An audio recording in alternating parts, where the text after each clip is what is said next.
Halo teman-teman, gimana kabarnya? Pada kesempatan kali ini kita akan lanjutkan materi kita tentang fungsi, yaitu membicarakan fungsi-fungsi yang khusus, yaitu fungsi surjektif, injektif, dan juga yang bijektif. Nanti kita akan juga lihat beberapa contohnya, dan juga sifat dari komposisi fungsi khusus ini. Yang pertama kita mulai dulu dengan fungsi yang surjektif. Kita diberikan fungsi f dari a ke b, seperti ini.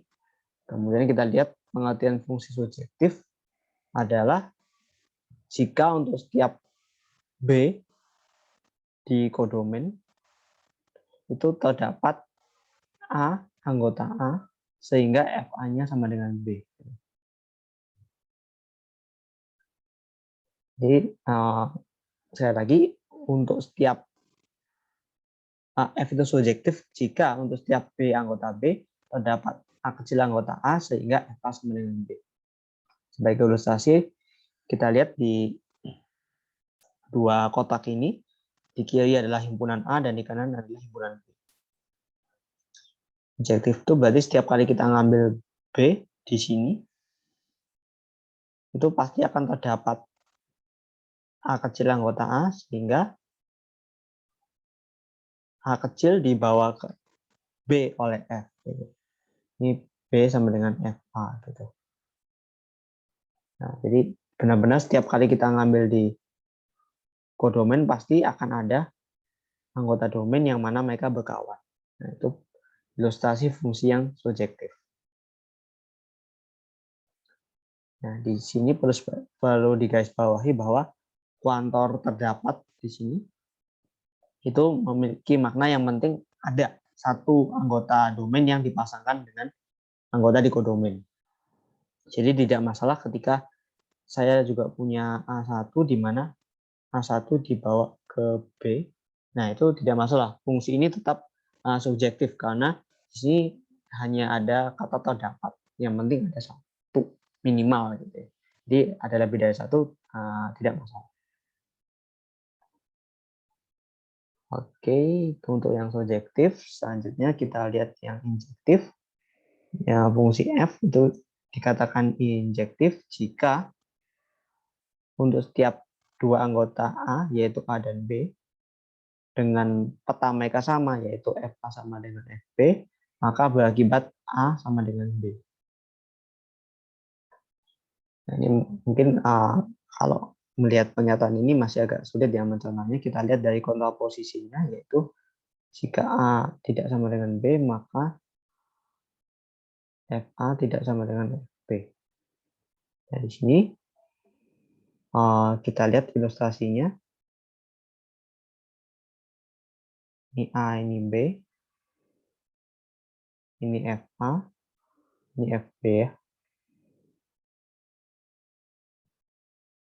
Ini injektif itu memiliki arti bahwa ketika kita punya dua anggota di domain yang mereka itu berbeda, maka petanya juga mesti berbeda, yaitu FA tidak boleh sama dengan FB.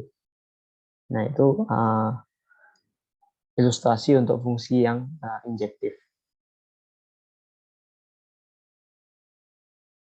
Dan gabungan keduanya, yaitu fungsi yang injektif dan surjektif, kita sebut sebagai fungsi bijektif. Oke. Ya, sebagai ilustrasi, ketika A memiliki dua anggota dan B memiliki dua anggota seperti ini, dan definisi fungsinya seperti ini adalah contoh fungsi yang bijektif. Namun F akan menjadi tidak bijektif ketika saya punya anggota lain di B, katakan ini C gitu ya. Nah, ini tidak bijektif fungsinya karena C tidak memiliki kawan di domain. Dan ya, seperti itu. Oke, kita akan lihat contoh-contoh fungsi yang memenuhi dan tidak memenuhi dari tiga definisi ini. Yang pertama kita lihat dulu fungsi F yang memiliki domain himpunan semua bilangan real dan juga kodomennya adalah himpunan semua bilangan real. Di sini kita memakai definisinya fx sama dengan x plus 2. Nah, ini kita akan cek apakah dia surjektif, bijektif, ataupun injektif. Ini kalau kita lihat secara grafik ya, fungsi x plus 2, y sama dengan x plus 2 itu, dia melewati koordinat 0,2 sini. Dan juga min 2,0 ya. Ini berarti saya geser begini. Ini di sini. Ya, kira-kira seperti ini. Fungsi x plus 2.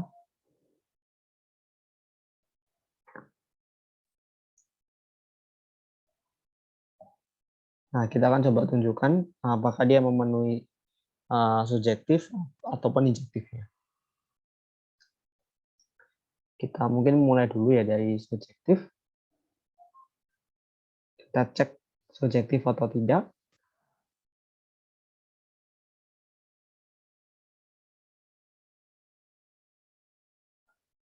Subjektif tadi itu ya secara kuantal untuk setiap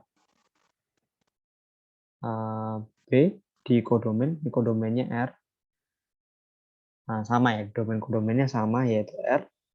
Itu akan terdapat A anggota R sehingga B sama dengan FA. Seperti ini, nanti FA-nya sama dengan A plus 2 ya berarti. Oke, karena di sini ada faktor untuk setiap, berarti kita ambil sebarang B anggota bilangan real. Kemudian kita cari A anggota A-nya, kita harus tahu ya seperti apa. A-nya seperti apa, dia anggota bilangan real sehingga B itu sama dengan FA atau sama dengan juga A tambah 2 gitu. Kita harus bisa menemukan nilai A yang memenuhi B sama dengan A plus 2. Sini mungkin kan dia secara umum ya. B ini diambil secara sembarang gitu ya. Oke, untuk ini kita bisa mungkin lihat dulu contoh konkretnya. Itu katakan B itu sama dengan 3. Ketika B sama dengan 3, kita harus pilih A sama dengan berapa, sehingga B sama dengan A tambah 2. Atau ini ekuivalen dengan 3 sama dengan A tambah 2. Nah, kalau udah ada angkanya ini, harapannya teman-teman lebih mudah nih. Karena sudah ada angkanya, tinggal mencari nilai A-nya. Nah, ini kan berarti kita boleh A-nya sama dengan 1. Gitu. Nah, 1 dari mana? Dari 3 dikurangi 2 ya. Kalau tinggal menyelesaikan kesamaan linear ini.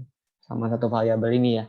Di A-nya sama dengan 1 didapat dari 3 dikurangi 2. Ini kalau kita lihat kan polanya berarti A ini adalah B-nya dikurangi 2 ya. Jadi ya.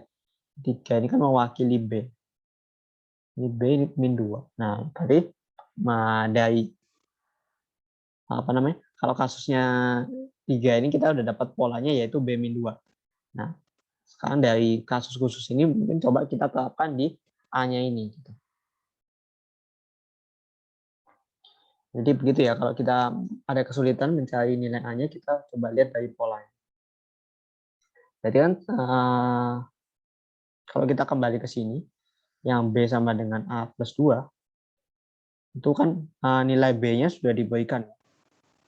Nah, sekarang yang dicari adalah A-nya. Nah, ini berarti kita bisa melakukannya dengan ini. A sama dengan B min 2. Nah, gitu. Itu secara logikanya ya. Berarti A-nya itu B min 2 dan ini sudah clear. B min 2 pasti bilangan real ya. Jadi kita harusnya udah dapat nih. Tapi tinggal menuliskan buktinya aja. Oke, kita inputkan A itu adalah B min 2. Nah, selanjutnya kita kan maunya B sama dengan F A ya. oh sorry, kita FA dulu, sama dengan A ditambah 2. A itu kan B-2 tambah 2, berarti sama dengan 2 ya. Sorry, B-2 tambah 2, berarti dia kan cancel, min 2 sama 2-nya, jadi tinggal B. Nah, ini berarti kita udah dapat nih. Setiap kali kita diberikan B, kita akan temukan A, yaitu B-2, anggota real juga, sehingga FA sama dengan B. Nah, ini kata carinya kita ubah ya, karena ini penulisan bukti. Kalau tadi itu hanya apa namanya sketsanya aja, ilustrasinya aja. Di sini kita ganti dengan kata pilih. Pilih A sama dengan B-2, juga bilangan real, memiliki sifat FA sama dengan B. Ya, itu nanti yang kalau udah nulis buktinya ini kita nggak usah tulis lagi, kita tinggal lanjutkan ke sini. Jadi kita udah buktikan bahwa subjektifnya ini yes, terbukti dia subjektif. Fungsi ini subjektif karena setiap kali kita ambil B di kodomain pasti ada A di domain sehingga FA sama dengan B. Kemudian yang kedua kita cek injektifnya.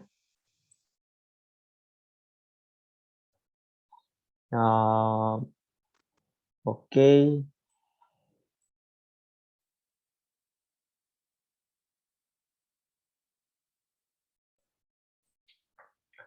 Mungkin injektifnya saya hapus ini. Jangan lembat. Injektif itu kan tiap 2. Saya hapus dulu ya, ambil sembarang.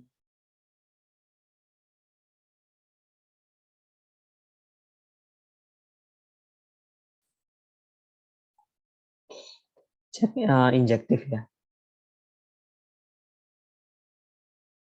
Injektif berarti kan untuk setiap A dan B di domain, jika FA sama dengan B, maka A-nya sama dengan B. Itu yang kita harapkan dari fungsi injektif.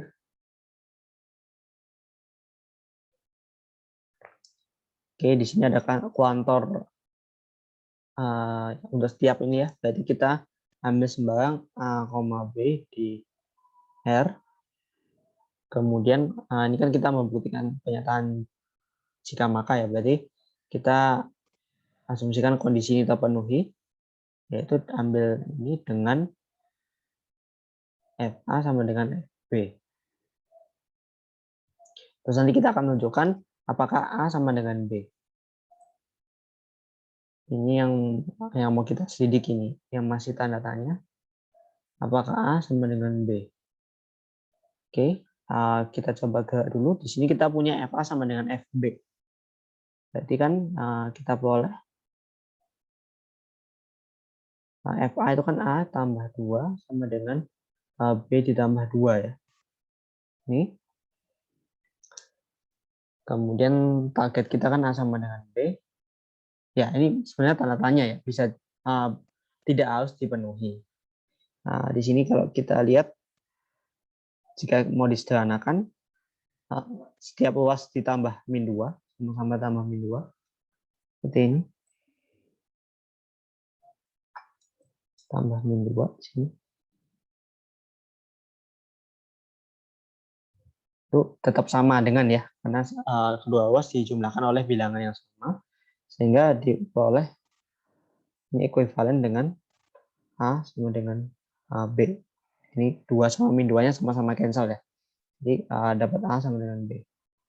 Dan ya, ini sudah selesai. Kita bisa tunjukkan dia A sama dengan B. Jadi untuk injektifnya juga terpenuhi. Di bukti yang sebelumnya subjektifnya kan dipenuhi ya. Berarti F ini adalah fungsi yang bijektif. Ini fungsi yang bijektif. Oke. Oke, itu untuk contoh pertama dia fungsinya bijektif, yaitu subjektif dan injektif.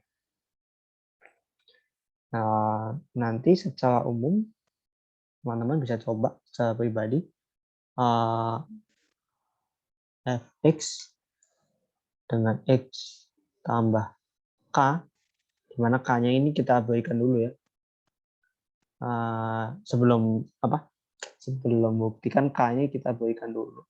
K ini R, k ini anggota R, maka nanti fungsi ini juga secara umum fungsi x plus k itu bijak. Nah ini tinggal mengikuti alo yang tadi dan mengganti 2 menjadi k. Ini generalisasi saja. Nanti bisa Anda coba. Kemudian kita lanjut ke contoh berikutnya, yaitu domain kodomainnya masih sama-sama R, tapi fungsinya saya ubah yaitu x kuadrat. Fungsi ini kalau digambarkan dia yang kurva parabola itu. Ini.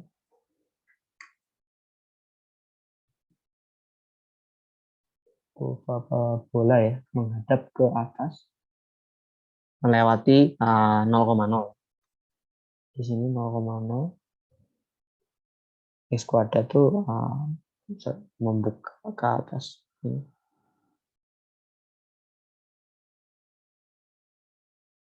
Nah, ini kita mau cek subjektif dan injektifnya.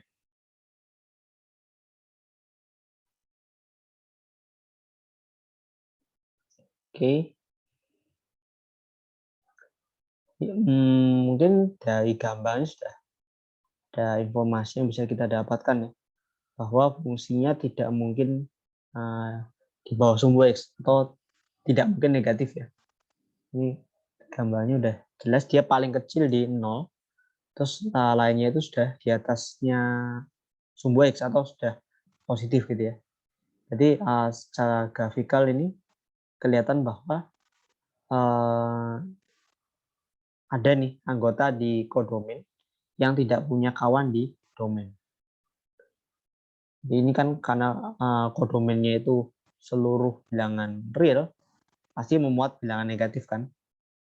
Nah, katakan ada B sama dengan min 1, itu kan tidak mungkin ada ya A anggota real yang A kuadratnya sama dengan min 1. Itu kan tidak mungkin. Jadi kalau B-nya itu min 1, kan tidak mungkin A kuadrat itu negatif ya, dia karena A kuadratnya minimal 0. Jadi ini kan secara intuisi tidak mungkin ya ada anggota domain yang dikuadratin sama dengan min 1 yang notabene adalah bilangan negatif. Tapi mungkin kita perlu bukti yang lebih legal untuk ini. Jadi kita tetap lihat dulu kita lihat kasusnya kan, kalau tidak subjektif, jadi kita kan arahnya ke bukti tidak subjektif, yaitu akan ada B anggota R, sehingga untuk setiap A anggota R, ini kita ikut definisi ini, definisi fungsi ini sehingga B itu tidak akan sama dengan FA ya, tidak sama dengan A kuadrat, akan berbeda gitu. Ini kita sudah dapat kandidat B-nya yaitu min 1, kemudian kita jalan ke kontrol berikutnya, kontrol universal, berarti kita ambil A. Jadi kita ambil sebarang A anggota R gitu. Terus kita membuktikan B kuadrat itu tidak, goal kita adalah membuktikan ini B tidak sama dengan A kuadrat, atau A kuadrat tidak sama dengan min 1. Yang mau dibuktikan adalah A kuadrat tidak sama dengan min 1. Nah, di sini kita bisa gunakan bukti kontradiksi, yaitu dengan mengandaikan A kuadrat sama dengan min 1. Jadi sedangkan kalau kita lihat, kita juga punya A kuadrat itu lebih besar sama dengan 0 ya. Jadi ini kalau mau yang ini kalau mau ditulis ulang 0 kurang dari sama dengan A kuadrat. Jadi nanti di sini A kuadrat sama dengan 1. Di sini 0. Ini kan A kuadratnya lebih besar dari 0 ya. Berarti posisi 0 kurang dari sama dengan A kuadrat. Jadi kalau Anda lihat kita baca secara utuh 0 kurang dari sama dengan min 1. Nah, itu suatu kontradiksi. Ya, kontradiksi. Berarti pengandian kita tidak benar, ini tidak benar. Berarti yang benar adalah A kuadrat min 1. A kuadrat tidak sama dengan min 1.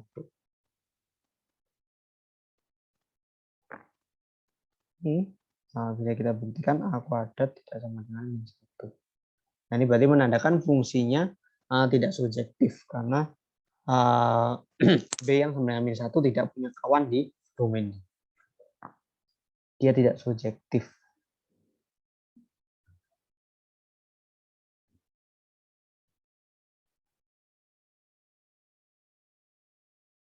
Nah, itu.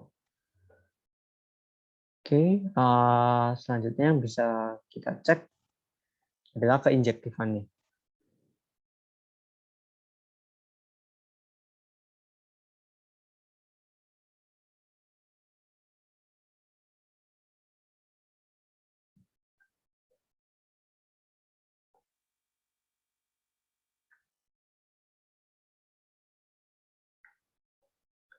Oke, kalau kita ingat kembali tadi kan injektif itu intinya adalah setiap kali A tidak sama dengan B, di mana A, B itu anggota domain ya, maka FA tidak sama dengan FB. Jadi sekali ada dua yang beda, petanya tidak boleh sama, haruslah berbeda gitu ya.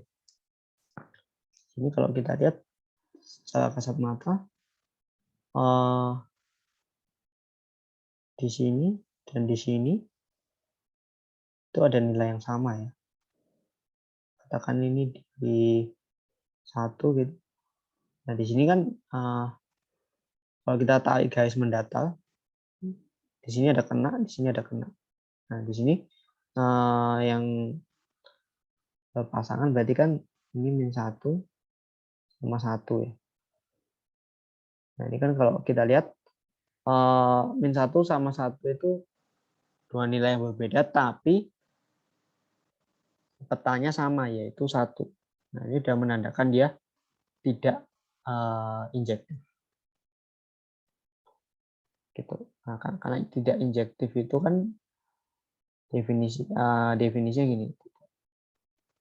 Tidak injektif berarti ada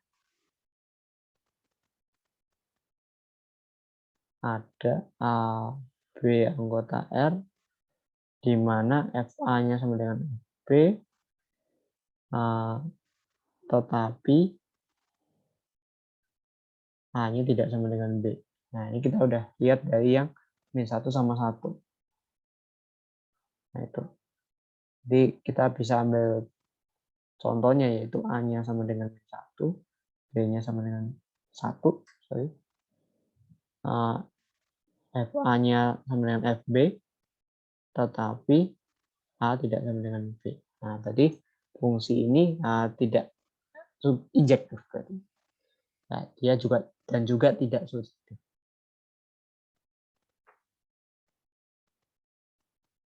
Jadi untuk fungsi yang kedua ini dia tidak memenuhi subjektif dan juga tidak memenuhi injektif.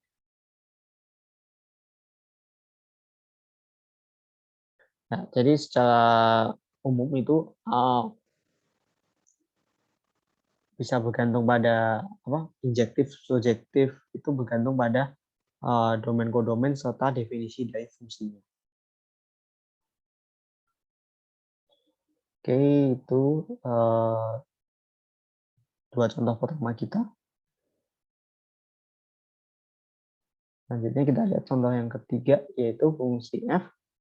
Nah, sekarang domainnya saya bedakan, yaitu R ke sini. Ini kita cek X kuadratnya, definisinya tetap sama, tapi domainnya saya bedakan. Nah, ini coba. Nanti Anda bisa cek apakah ada perubahan dalam injektif dan subjektifnya dibandingkan dengan contoh yang sebelumnya.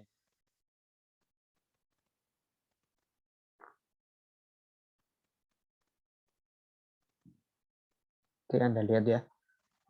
Selanjutnya kita lihat yang ini. Ini akar kuadrat ya. Tapi sekali lagi domainnya sudah saya batasi, yaitu dia non negatif, jadi mulai 0 sampai seterusnya. Nah, ini Anda juga bisa cek bagaimana injektif dan subjektif. Oke, terakhir kita bahas komposisi dari fungsi-fungsi khusus tadi. Itu kita, mungkin kita review bentar apa yang dimaksud dengan komposisi. Di sini kita misalkan diberikan dua fungsi, yaitu f dan g. Katakan f itu dari a ke b dan g itu dari b ke c.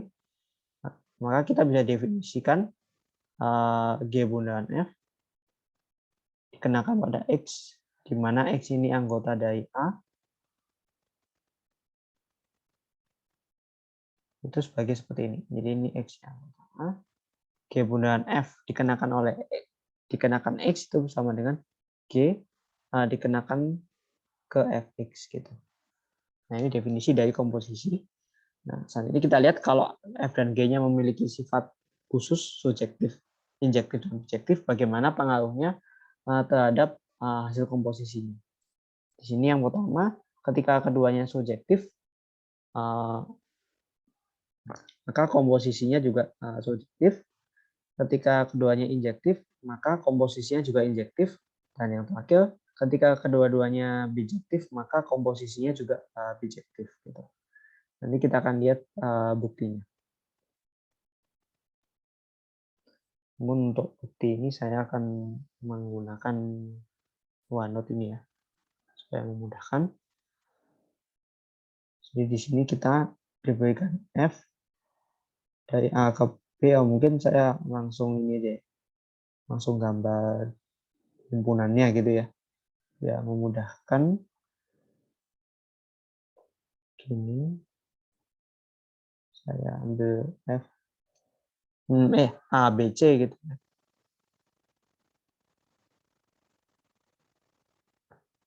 Ini A, ini B, ini C, ini F ke sini, ini G ke sini ya.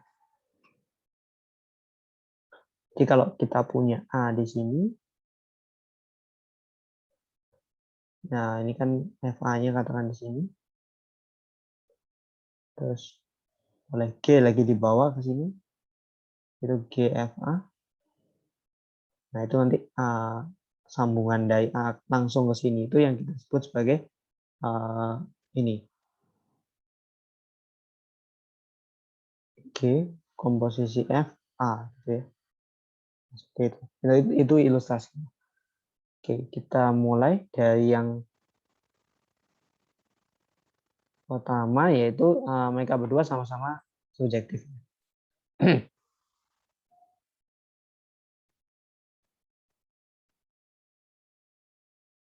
Ini sama-sama subjektif, akan kita buktikan G komposisi F juga subjektif. Oke, nah mungkin sebelum kita menulis buktinya, kita lihat dulu ilustrasinya. Saya sederhanakan, jadi nggak pakai lingkaran lagi, tapi pakai A, B, dan C seperti ini.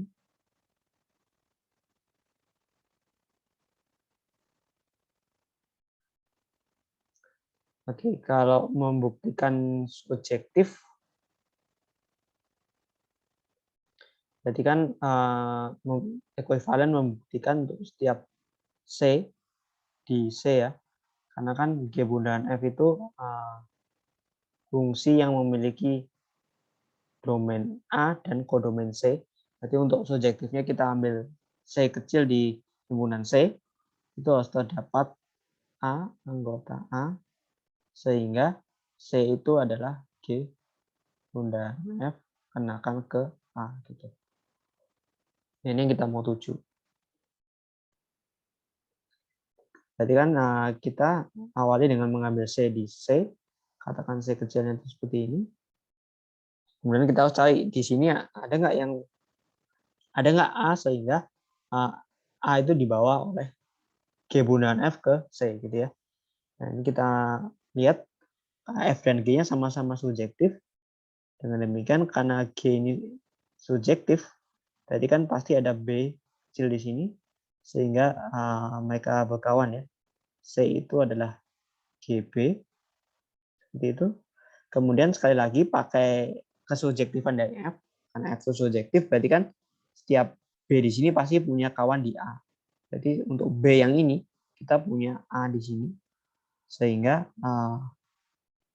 seperti ini. A dibawa ke B atau kita bisa tulis FA sama dengan B seperti ini. Nah, ini berarti kan sudah nyambung istilahnya. Di sini berkawan ke B, B nanti berkawan ke C. Ini secara intuitif sudah terlihat ada koneksi, berarti dia betul G bundaan F adalah subjektif. Nah, sekarang kita mulai tulis dalam bukti formalnya, yaitu seperti ini.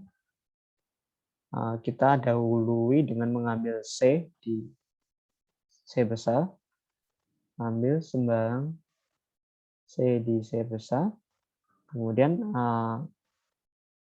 ngikuti aja, kan tadi prosesnya dari C di sini kita bisa munculkan B di sini. Jadi karena G-nya subjektif, jadi ini karena G subjektif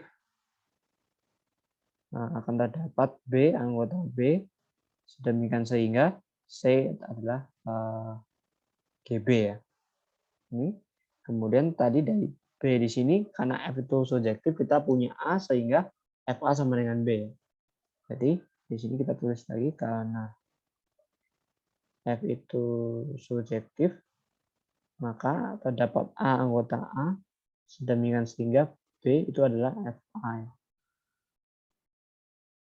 Kemudian kita gabungkan dua pernyataan ini, kan C sama dengan GB, kemudian B-nya bisa kita tulis ulang sebagai FA.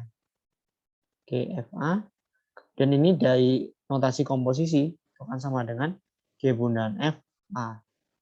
Nah, ini berarti kalau kita baca, untuk setiap C di C, akan ada A di A, sehingga C sama dengan G bundaan FA.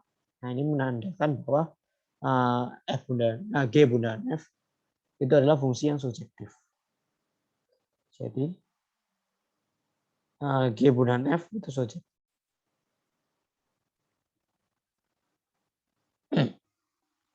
Itu dia bukti untuk nomor 1, yaitu ketika F dan G-nya sama-sama subjektif, maka komposisi mereka berdua sama-sama subjektif. Baik, selanjutnya kita move ke nomor 2. Nomor 2 itu yang mereka berdua sama-sama injektif, maka komposisinya juga injektif ya. Jadi F dan G itu injektif, maka G bundaan F itu juga injektif.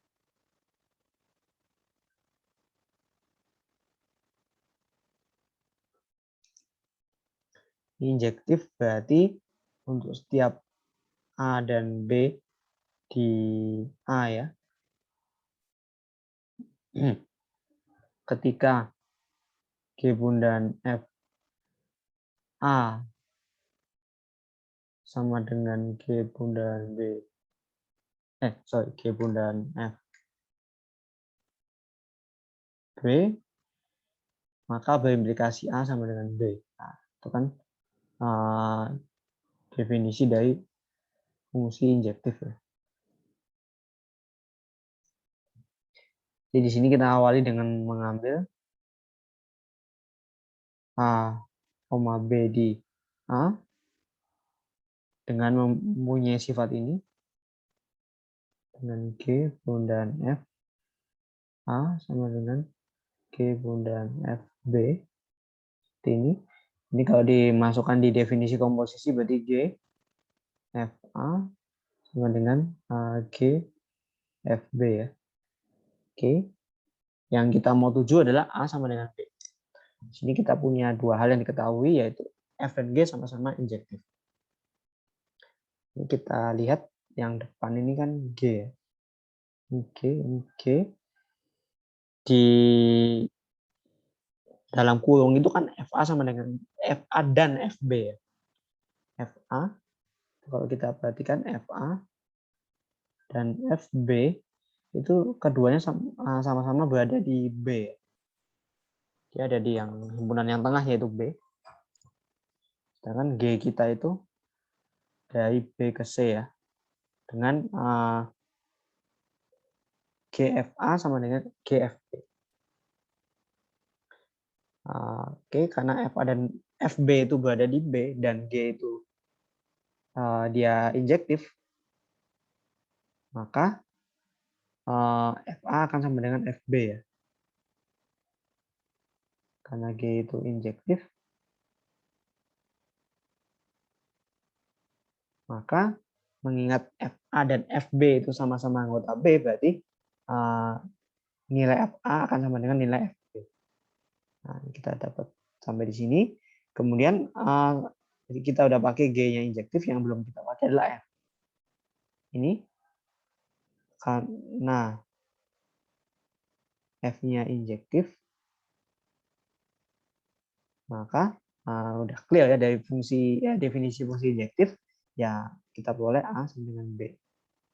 Nah, ini berarti kita udah bisa buktikan pernyataan ini, yaitu setiap kali mengambil A dan B anggota A dengan memenuhi kondisi ini, maka A akan sama dengan B. Berarti G bundaran F-nya injektif. Itu untuk yang kedua ya. Kemudian untuk yang ketiga itu, ketika keduanya bijektif, kita akan buktikan komposisinya juga bijektif. Jadi F dan G-nya bijektif. Itu berarti F-nya surjektif.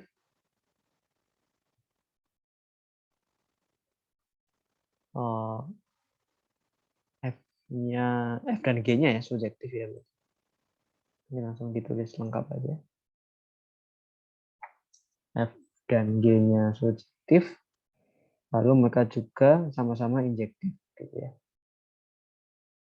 Nah ini karena sama-sama subjektif, maka dari nomor 1, G bundaran F-nya subjektif. Langsung kita pakai aja ya. Nah, hasil tadi kan udah kita buktikan. Ketika F dan G-nya sama-sama subjektif, maka komposisinya juga subjektif. Kemudian ketika sama-sama injektif, menurut nomor 2, G bundaran F-nya injektif juga. Dengan demikian terbukti G bundaran F itu juga bijektif. Ya, yang ketiga ini seperti hasil merangkum hasil nomor 1 dan nomor 2 gitu. Saya menyatukan hasil di nomor 1 dan di nomor 2. Oke, ini kita di video ini kita udah bahas tentang fungsi injektif, subjektif, dan bijektif beserta contoh dan juga sifatnya dikaitkan dengan komposisi. Jadi cukup bagus. Itu ketika sama-sama subjektif, komposisinya juga subjektif. Ketika sama-sama injektif, komposisinya juga injektif. Dan yang terakhir, ketika sama-sama bijektif, hasil komposisinya juga bijektif. Hasil yang bagus ya. Gitu. Oke, saya rasa cukup sekian untuk video kali ini. Terima kasih atas perhatiannya. Semoga teman-teman bisa terbantu dengan video ini. Oke, sampai jumpa di video-video selanjutnya.